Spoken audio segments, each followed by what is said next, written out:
I've been living in this apartment for almost a year now, and it has never occurred to me to shoot using this window light. My tripod is very short. It doesn't come up to eye level when I'm standing, which is really annoying. So I was like, oh, I can't use this window light. It can't get high enough. But then I was like, wait, there's literally a windowsill right here that is pretty much my height. Why don't I just use that? Anyway, we're trying it now. So different angle, something new. This is the second apartment I have rented since moving to Chicago for college, but it is definitely the first that has actually felt like it was my place. And it is a garden unit, which means it's halfway underground, so it's not quite basement level. And people are generally very intrigued when they find out I live here.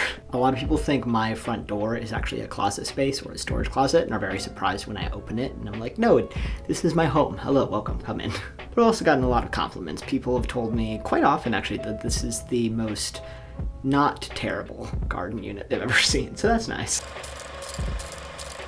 Things to know if you're gonna live in a garden unit or underground in any capacity. Sunlight you don't necessarily get a lot of. We're actually very lucky because we're on the corner of a block.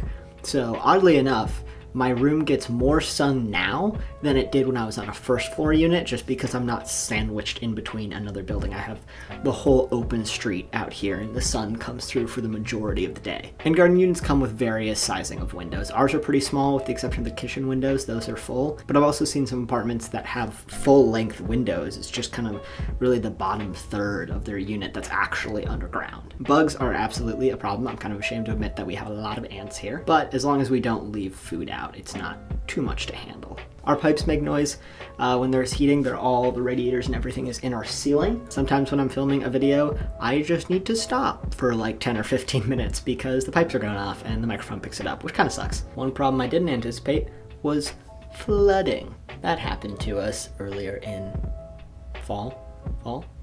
The water seeped in through the back of our kitchen windows and blew a hole in the base of our kitchen wall and just started pouring water everywhere. Nothing got damaged, thankfully, except for the carpet, and that has now been repaired by our mechanic and sealed up, so it shouldn't happen again. But that was a little unexpected surprise that occurred.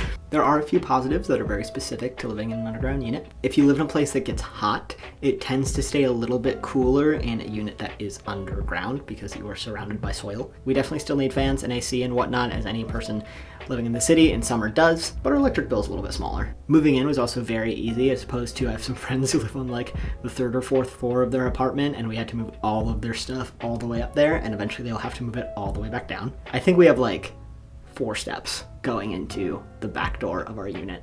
So everything that just came in through the back, super easy move in, so that was really nice. The main benefit of living in an underground unit is the rent. It's so cheap to live here. We live in a really nice neighborhood in Chicago. We're right by the train. We live in a great unit, and it's just overall a very accessible, nice area to live in, and we pay not a lot of rent to be here.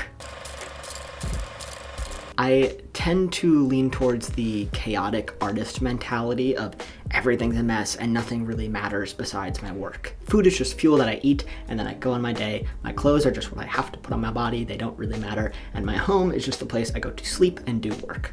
But I used to use that mentality as an excuse for not making my home look nice. Having a space that really feels mine and feels expressive to me and spacious and comfortable, I think has really improved my productivity while I'm here. And I know I'm definitely not discovering this for the first time. Like, I feel like I should have figured this out a couple years ago. Other people definitely do, and I really feel like our generation is valuing self-care a lot more than previous generations have, and I think that's really valuable.